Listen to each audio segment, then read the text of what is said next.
Today we are going over this gem here, Crash Twinsanity. I grew up playing the PlayStation 1 Crash Bandicoot games, Crash Bandicoot, Cortex Strikes Back, Warped, and then I never got into the PlayStation 2 games, so it was between Wrath of Cortex and Twinsanity. So I chose which one to review first based on the game cover that I liked better, and that's Twinsanity. Even though Wrath of Cortex comes first in the story. Story goes 1, 2, 3, and then Wrath of Cortex, and then Crash Twinsanity being the 5th installment of the main line of Crash story games. The stories are they flow, I guess, but maybe I'll know better after the 4th one. This one kind of seemed a little wonky. Just a quick general background of the game.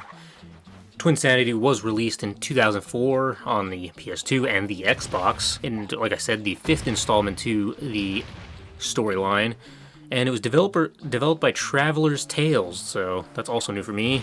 The ones I played were by the good old Naughty Dog, as I'm sure you know. Published by Vivendi Universal Studios. You know what, I gotta throw my glasses on because I'm trying to get the feedback of what's happening, and I can't see, so you're gonna have to just see the glare of my PC in my glasses.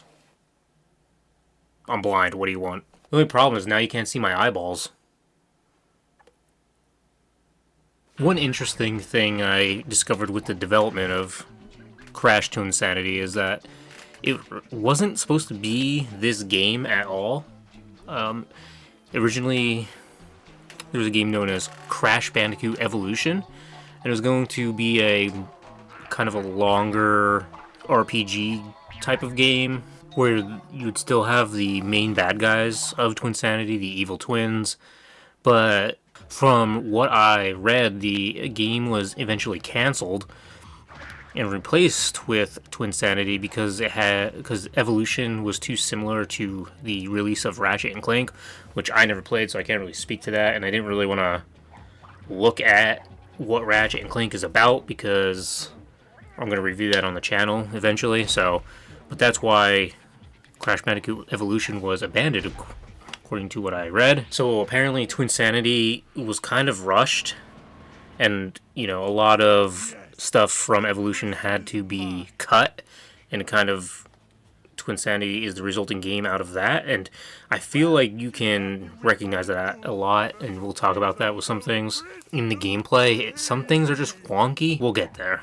A good place to start, I think, is with the story. It's pretty straightforward. You quickly discover it takes place 3 years after the last Crash, the Wrath of Cortex, and basically Cortex just wants to get revenge on Crash again, like always, so he zaps his sister and zonks her out and pretends to be her, and somehow Crash falls for it.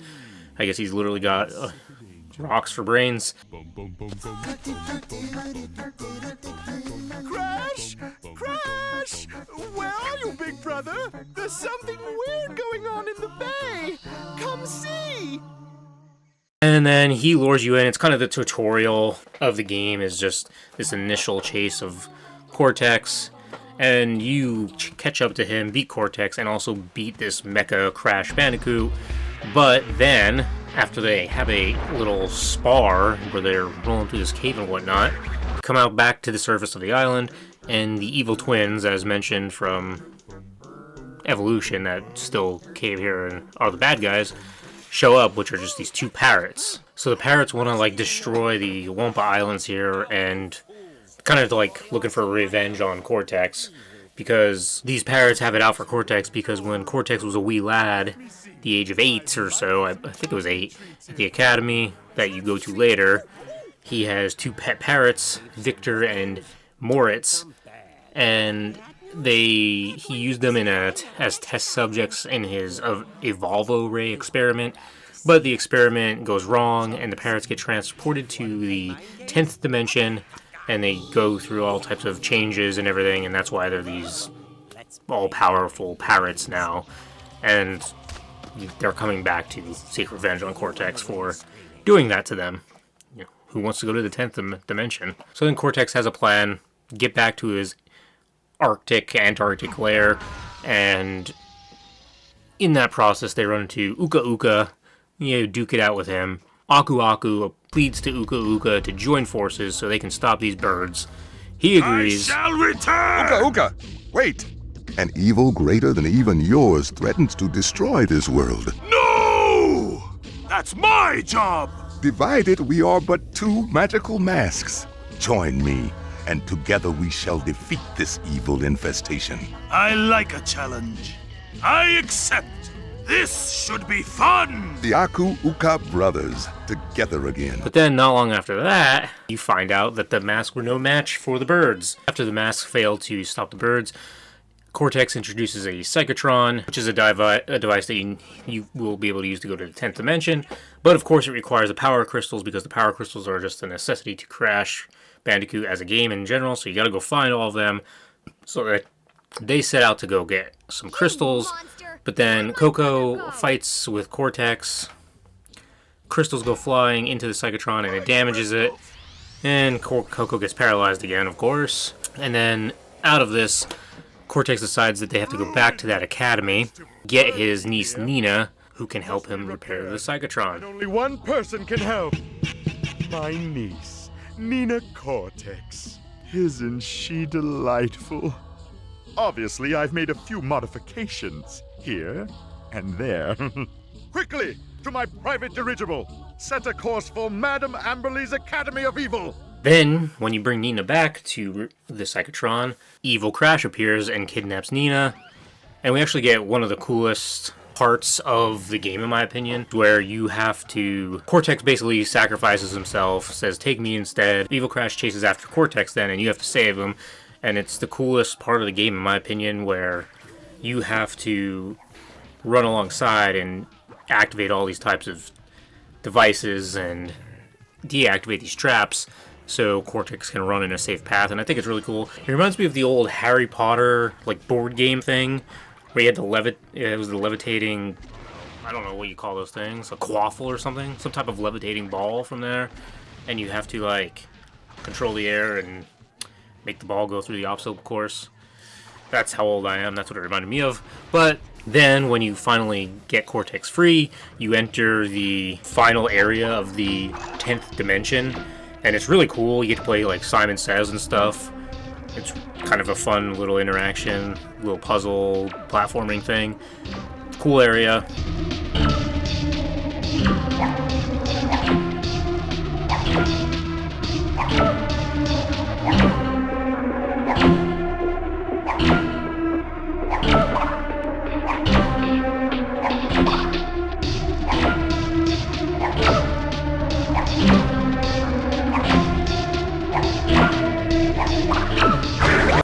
But you eventually catch up to all the bad guys who want the treasure that the two parrots somehow have. But then Spyro's here, and I don't know the lore enough to know where Spyro fits in. Maybe I have to play... There's like those Crash Purple and Spyro Red or something. Maybe that's where you find that out. But he's here. Never played Spyro games. More games I'll have to review for the channel, so I don't want to go in and figure that out yet. Do it on my own time. But then right after that, you go through this room and you're doing the final boss battle of defeating the twins. You defeat the twins in it's a pretty cool boss battle because you get to play all the playable characters. We'll get there. But cool boss battle, and then the twins end up being eaten by Evil Crash.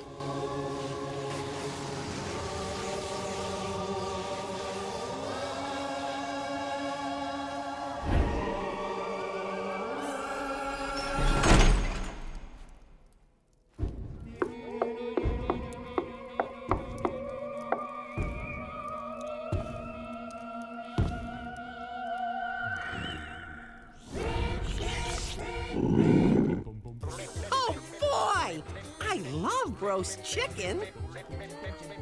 Well, this is one heck of an ending.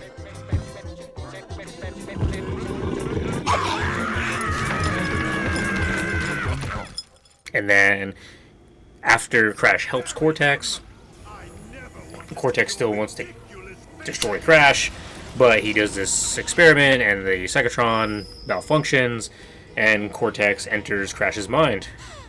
And then he's stuck there with a bunch of these dancing Crashes. And I think this would be a really cool spot for, like, it would have been a good one, like a good mini game, kind of like you just play as Cortex in Crash's brain. That'd be cool. They should have done that. Or not. What do you think? I don't know.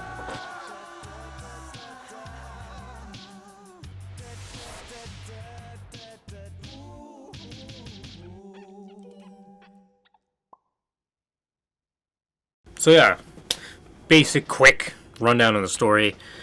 So a few things that I'll talk about, the things that I don't like, that, you know, why I have a love-hate relationship with the game, is because not only are you playing and battling the enemies and such and platforming of the game, but I feel like you're also battling the game itself and how it's set up. Like, there's these metal boxes in Crash that, and you're playing a game it doesn't have the best graphics. It's old. You know, that's why we like them. They're old games, but you gotta work with me here. Like, when you're doing a platformer in 3D space, you gotta have shadows over these boxes. I died a lot because of this. I don't know if that's and it's only the metal boxes that, from what I noticed. I was kind of trying to pay attention to it if it ever showed up again, and it seemed to be these. So I think that might have been like one of the various ways you could tell it was rushed. So that was pretty annoying. And then the music itself is fine. Like, it's goofy, it's fun. But over time, if you get stuck in an area and you just keep dying, because, like, I died like more than Dark Souls in this game. I died so much because of just, well, the inverted camera controls. But anyway, like, the music just makes you go crazy after a while because it's just like the same thing over and over and over and over and over again. So maybe that was like a rush thing too, where you couldn't add more variation in. I don't know. But like, on the face value, the music is fine, but like, it gets really repetitive and it kind of drives you insane. You go Twinsane. And then talking about that camera, I don't know whose idea it was. I played a little bit of Sly Cooper. Camera's inverted in that too. I don't know whose idea that was, but if you can do that and be efficient with the inverted camera controls, good for you. I want to try and change it into the settings, and it shouldn't even say settings. It should just say setting, or just get rid of settings and just say vibration. But anyway, can't change it, so I had to deal with that. I got used to it after a while, but it still was weird because the camera fixes itself. So even if you set it up how you want, as soon as you make a jump, it will turn on you, and it's hard to deal with. I'm not going for 100% on this game. I'm totally cool with having 83% and completed the main storyline. I'm not going to go back and try and get all the gems because it is rough, in my opinion, to control this game. Another little part where you could tell it was kind of rushed is when you get the third Aku Aku mask, or Uka Uka. In the old games, like, you know, it would make a noise and then play like the music. None of that happens. It's just, sometimes I didn't even know I got the third mask. Like, there was nothing special about it. So that was kind of weird. I feel like that probably something should have been there. And then also, I understand not being able to skip a tutorial or some type of instruction the first time, but making me have to sit through it every time. Ugh. I'm a fat nerd. I know. I'm familiar with these things. I can figure them out. I don't need to hear it every time. Let me skip that. Whew. But that's pretty much it. There's nothing like gameplay-wise or story-wise. I have no problems with those. It's just like the technicalities of some of it, that it just kind of got annoying sometimes. Nothing that makes it like unplayable, because the good parts, now we can get into, make it pretty good. Like, this game has like a really weird sense of humor. Kind of like some things like really catch you off guard. They break the fourth wall, which is kind of interesting. Like, for instance, you have this skunk. It's kind of a play on Skunks, Crash 1, right? Yeah. Where they're like they just go back and forth, and makes a joke about it. Unfortunate for him, he quits doing that, and he has an unfortunate ending. 10 stinking years, back and forward, and I'm sick of it. Well, I'm not gonna do it no more.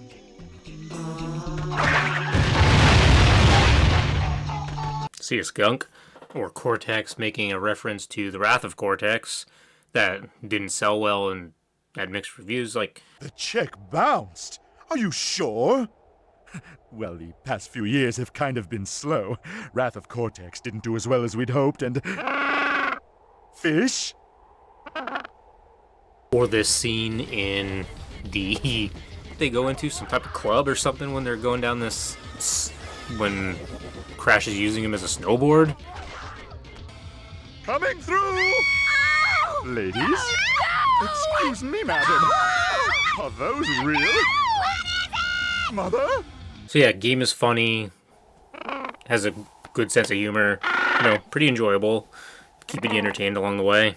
For some reason, Cortex just loves blasting people he has a problem with. It's kind of funny. And then, kind of the coolest gameplay of it is the boss battles. The boss battles are pretty cool and, you know, pretty clever. The Uka Uka boss battle is neat, where you don't actually, you know, like attack him. You're using the environment. The Dingodile battle is also pretty cool. Actually took me a few times to get it down because you didn't know what he was going to do next. So kind of the same thing. You have to use the environment you're in to work against him and take him out.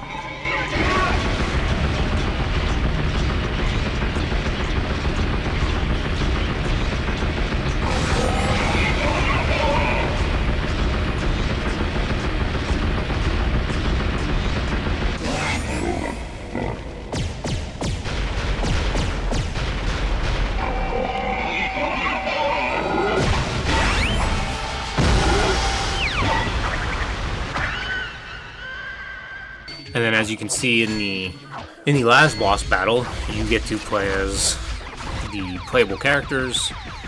Nina first, doing her thing, Cortex, and then finally Crash shows up in that mecha Crash suit and finishes them off. So yeah, pretty fun. The boss battles are all pretty cool. I enjoyed all of them. Definitely the high part of the game, I would say. And then speaking of the characters, they all play different. Crash, you get your double jump and your spin, you know, classic Crash gameplay. Cortex gets a ray gun to shoot around. He's kind of doesn't really have a jump at all, but he has a gun to use. And then Nina has like this bionic extendo arm that she shoots and can kind of like swing to and fro between these little hoops that appear that highlight when you can use them. And then at a couple various times you'll be like a combination for like a fourth kind of character between Crash and Cortex, where you use Cortex to have like a bigger tornado spin as Crash, and you can like throw him to work through the various parts of the platforming. So it's all pretty cool. You know, one part you're in a sewer at the academy and you have to put Cortex in a barrel and you kind of roll him through the area, and he goes through like all these pipes. Like if you younglings know what a bank is, you probably just use your phone or whatever, but you used to have like those bank tubes. You know, you'd be in the car, send it in, and it'd come back to a tube. Yeah, it's like that. Yeah, pretty cool. Pretty fun stuff. Pretty fun little puzzle platforming things. It's a good game. Good gameplay. So I'd say my overall opinion on this game is that... I'd have to give it like a... If the annoying stuff wasn't there, it'd be like an 8 or a 9. A good, fun game, but I think I'd take it down to like a 7 out of 10. I don't think I'd go as far as a 6, but... let's go with 7. So, if there's gaming games you guys want to see reviewed on the channel, maybe comment down below. Let me know if you enjoyed this game yourself. But yeah, I'm going to keep chugging along and beating games, so if you want me to throw one in the loop, get that reviewed, let me know. Till next time, guys. Peace.